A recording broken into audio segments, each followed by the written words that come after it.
नाज़रीन, 9 यूरोपीय यूनियन के जो कंट्रीज हैं उन्होंने ज्वाइंट स्टेटमेंट जारी करते हुए फलस्तीनी रियासत की बात की है, परमानेंट सीज फायर की बात की है और जो इजराइल की पॉलिसी है उसको मुकम्मल तौर पर जो है वो रिजेक्ट कर दिया है। इसके साथ ही कायरो में अहम तरीन मीटिंग हो रही है और हमास का जो डेलीगेशन है वो भी वहां पर पहुंचा है और गजा में जो इजराइल के हमले हैं वो जारी हैं, जो सीज फायर के वायलेशंस है वो इजराइल की जानिब से इस वक्त हो रही हैं। इसके साथ ही प्यूटन को असैसिनेट करने की प्लानिंग हो रही है, रशियन इंटेलिजेंस ने यह कहा है। प्यूटन को असैसिनेट, जो कि जाहिर है कि आलमी जंग का एक आगाज होगा अगर इस तरह का कोई किया जाता है। लेकिन इससे पहले यूक्रेन एक अटेम्प्ट कर चुका है। प्यूटन का जो हेलीकॉप्टर है उस पर अटैक किया गया था जिसको रशिया ने नाकाम बना दिया, वगरना वो एक आलमी जंग का आगाज वहां से हो चुका होता। अब नाज़रीन, जो यूक्रेन की जंग है वो बड़े ही डिसाइडिंग मरहले के अंदर दाखिल हो गई है और वो इस तरह के ट्रंप ने ज़ेलेंस्की को यह कहा है कि प्यूटन की जो शराइत है उसको तस्लीम करते हुए यूक्रेन की जो जंगबंदी है उसको कबूल कर लिया जाए प्यूटन की शराइत के ऊपर।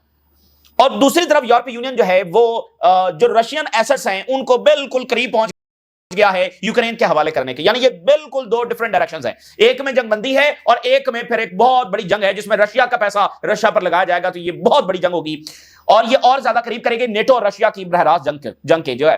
अच्छा, अब आप देखिए कि बर्तानिया के जो आर्मी चीफ हैं कल उन्होंने ये स्टेटमेंट जारी की। अगर हम यूरोप में देखें तो सबसे बड़े कमांडर वही होंगे, बर्तानिया के आर्मी चीफ। उन्होंने कहा कि यूक्रेन जीत नहीं सकता। तो सवाल यह है कि जब यूक्रेन जीत नहीं सकता तो फिर यूक्रेन को रशिया से लड़वाया क्यों जा रहा है? यानी यूक्रेन को इस्तेमाल करते हुए, प्रॉक्सी इस्तेमाल करते हुए उनके इतने लोग मारे गए, वो डिस्ट्रॉय हो गया यूक्रेन, और आप कह रहे हैं वो जीत भी नहीं सकता लेकिन फिर भी उसको लड़वा रहे हैं रशिया से। कभी जीत नहीं सकता फिर भी लड़वा रहे हैं उसको रशिया से, तो ये क्यों? तो ज़ेलेंस्की जो है, जो इससे पहले कॉमेडियन था, वो वाकईतन एक बहुत बड़ा मसखरा साबित हुआ है जिसने अपना खूबसूरत तरीन मुल्क जो है वो एक प्रॉक्सी बनकर जब डिस्ट्रॉय करवाया। और अब अमेरिका जिसने जंग शुरू करवाई बिल्कुल पतली गली से साइड पर निकल रहा है और उसको कह रहा है कि भाई रशिया की शरारत माननी है तो मान लो। और फिर ट्रंप ने साथ कहा है कि अगर तुम नहीं मानोगे तो सारा यूक्रेन डिस्ट्रॉय हो जाएगा। तो ये इस बहाने के ऊपर ये जंग खड़ी हो गई है।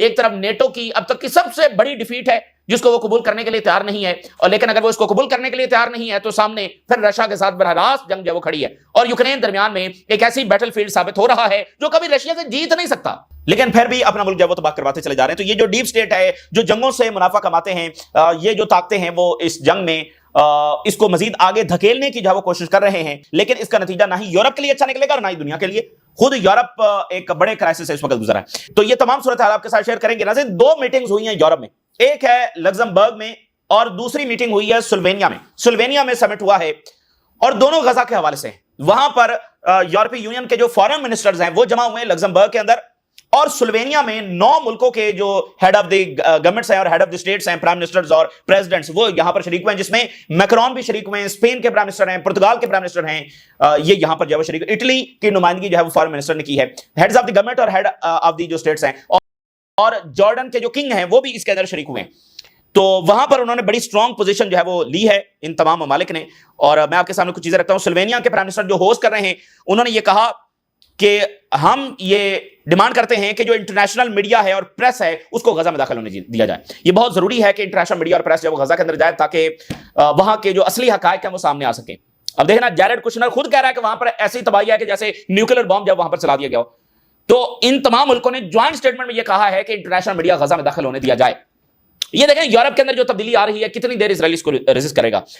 और फिर उन्होंने कहा कि हम इस बात की सपोर्ट करते हैं कि जो पीस कीपिंग फोर्सेस हैं वो गजा में भेजी जाएं by the decision of the security council and the United nation, जिसको सिक्योरिटी काउंसिल का मैंडेट जब हासिल हो। तो ये तो बिल्कुल इजराइल के विजन के खिलाफ है कि इंटरनेशनल फोर्सेस जब वहां पर जाएं। तो इन 9 मुल्कों ने इस बात को सपोर्ट किया है कि पीस कीपिंग फोर्सेस गजा में जाएं और इजराइल वहां से जब विड्रॉ करे। और फिर उन्होंने कहा कि फूड और मेडिकल एड जो है वो बगैर किसी कंडीशन के उसको ऐसा बार्गेन चिप जो है इस्तेमाल नहीं होना चाहिए और बगैर किसी बार्गेन चिप के वो एड जब अंदर दाखिल होनी चाहिए। तो ये इन्होंने 2-3 मेन स्टेटमेंट्स जो है वो मैंने आपके साथ शेयर किया। तो ये 2 मीटिंग्स यूरोपीय यूनियन के अंदर हुई हैं। इसके साथ ही नाज़रीन, हमास का जो डेलीगेशन है वो कायरो पहुंचा है और जो इजराइल की वायलेशंस हो रही हैं इसके ऊपर तमाम डिस्कशन वहां पर होने जा रही है। Hamas officials to meet mediators in Cairo. तो एक अहम मुलाकात स्टीव विटकॉफ और जैरेड कुशनर इजराइल के अंदर हैं और आज जेडी वेंस जो है वो भी इजराइल आएंगे और इसके साथ ही जो नेगोशिएशंस हैं वो कायरो में हो रहे हैं। फॉर्मर मुसाद का बड़ा एक ऑफिसर है, उसने ये कहा है ताजा तरीन इंटरव्यू के अंदर कि इजराइल जो है वो गजा में बहुत सारे फॉल्स फ्लैग ऑपरेशंस करेगा सीज फायर को तोड़ने के जवाब के लिए। फॉर्मर मुसाद ऑफिसर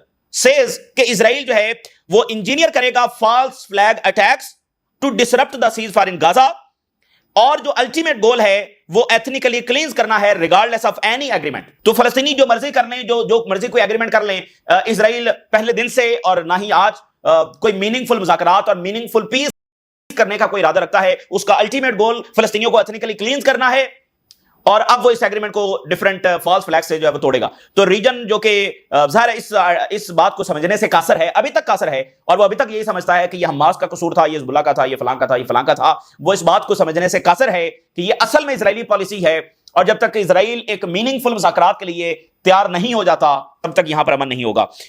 सो ये बहुत बड़ी बदकिस्मती है कि रीजन में ये सारा कुछ हो भी रहा है और उल्टा रीजन अपने ही लोगों को उसका कसूरवार समझता है। अभी आप देखिए नेतन्याहू ने कितना प्राउडली ये बताया है, उसने कहा है कि कल के रोज हमने 153 टन 153 टन बॉम्ब जब वो गजा में गिराए। बड़ा प्राउडली उसने बताया कि 153 टन हमने बॉम्ब गजा में गिरा दिए। तो ये नेतन्याहू से अरब लीडर्स ये तवक्को रखते हैं कि वो उनको सिक्योरिटी देगा अगेंस्ट ईरान, और साथ साइंस और टेक्नोलॉजी भी देगा, और नेतन्याहू के हाथों में समझते हैं कि हमारी खुशहाली होगी, इकोनॉमी और प्रॉस्पेरिटी होगी। टर्किश मीडिया ये लिख रहा है कि गजा का जो सीज फायर है on brink after Israeli air strike rattle Rafah. Gaza का सीज फायर ऑन ब्रिंक है, बिल्कुल दहाने के ऊपर है। अब ये डिबेट जारी है कि इसको हम सीज फायर कहेंगे या नहीं कहेंगे, मतलब जिसमें अब 100 फलस्तीनी शहीद हो चुके हैं, 100 पैलेस्टीनियन, कोई वक़्त ही नहीं है, मतलब फलस्तीनियों की जिंदगियों की कोई वक़्त ही नहीं है। वहां पर वो ये कह रहे हैं कि अगर ये 10 और पता नहीं 7-10 उनके जो बॉडीज रह गई अगर ये वापस न की तो हम हमला कर देंगे, और इस धमकी में उन्होंने 100 फलस्तीनी भी मार दिए हैं कि हमारे 8-10 जो बॉडीज वापस नहीं हो रही। तो फलस्तीनियों की जिंदगियां उनको इस तरह कीड़े मकोड़ों की तरह जो ट्रीट किया जा रहा है, करने की कोशिश की जा रही है, और उनको मारना एक नॉर्मल बना दिया गया है। सो अब ये डिबेट भी है कि इसको हम सीज फायर कहेंगे भी सही। So Israel halts aid transfer into Gaza until further notice. Gaza में एड जो है वो रोक दी गई है, उस तरह अनकंडीशनल और अनरिस्ट्रिक्टेड एड जो वो गजा में नहीं जाने दी जा रही, क्योंकि स्टारवेशन भी उनकी इस जंग का एक हिस्सा है। सोचिए अगर रशिया भी स्टारवेशन इस्तेमाल करना जब शुरू कर दे तो कैसा लगेगा। So will Gaza cease fire lead to a statehood और अनदर फ्रोजन पीस। बस इसको एक पॉज कर दिया, इजराइल की वायलेशन भी होती रही लेकिन मसले का हल नहीं निकला, बस ये एक फ्रोजन कॉन्फ्लिक्ट जो है वो बना दिया गया। क्या ये होगा? सो अब जैसे अल जजीरा लिख रहा है, has the Gaza cease fire been broken? क्या गजा का सीज फायर टूट चुका है? मतलब अब वो समझ नहीं आ रही ना, 100 फलस्तीनियों को शहीद कर दिया है, कभी कहते हैं सीज फायर रिस्टोर हो गया है, फिर इजराइल की बॉम्बिंग हो जाती है। इस सूरत हाल को क्या कहेंगे? Israel has killed nearly 100 Palestinians in Gaza and wounded more than 230 since the cease fire came into effect on October 10। 10 अक्टूबर से अभी तक 230 फलस्तीनी जख्मी हो चुके हैं और 100 फलस्तीनी जब शहीद हो गए। और 10th period of accusation and counter accusations, Israeli army has shot unarmoured Palestinian and bombed Gaza multiple times. जो फलस्तीनी सिविलियंस हैं उनके ऊपर बॉम्बिंग की है और गजा के ऊपर मल्टीपल टाइम जब वो एयर स्ट्राइक्स की हैं। और फिर आप देखिए इजरायली स्ट्राइक में बच्चे जो है वो शहीद हुए हैं, और साथ जर्मनी के साथ लिंक एक जर्नलिस्ट थे वो भी शहीद हो गए, ठीक है ना। एक और जर्नलिस्ट जब उनको शहीद किया गया, और ये जर्मन मीडिया के साथ लिंक थे, और साथ गजा में बच्चे जब शहीद हुए। फिर आप देखिए टर्किश मीडिया लिख रहा है, negotiators scramble to save truce as Israel continue Gaza killing. कि इस वक्त पूरी हलचल है मिडिल ईस्ट में कि किसी तरीके से इस सीज फायर को बचा लिया जाए, क्योंकि इजराइल जो है वो इस तरह से बॉम्बिंग कर रहा है कि भाई ये सीज फायर है भी है। तो एक मिडिल ईस्ट में हलचल है, मुलाकातें हो रही हैं, और यहां से मैसेजेस जो है वो अमेरिका को भी जा रहे हैं। अमेरिका वहां से ये कह रहा है कि हम तो सीज फायर चलाना चाहते हैं। तो अब ये काफी पेचीदा और ट्रिकी सूरत हाल है, यानी मुझे नहीं लगता कि यहां पर कोई मीनिंगफुल पीस जो है वो हो सकेगा जब तक नेतन्याहू मौजूद है। अमेरिका जो भी बयान देता रहे उससे कोई फर्क नहीं पड़ता है। अब यूक्रेन की सूरत हाल कहां पर पहुंची है, मैं 2 स्टेटमेंट्स आपके साथ शेयर करता हूं, उससे आपको अंदाजा लगेगा कि आलमी सतह के ऊपर भी सूरत हाल कितनी डेंजरस हो गई है, और उधर मिनरल्स के ऊपर एक आलमी जंग छिड़ चुकी है। दुनिया का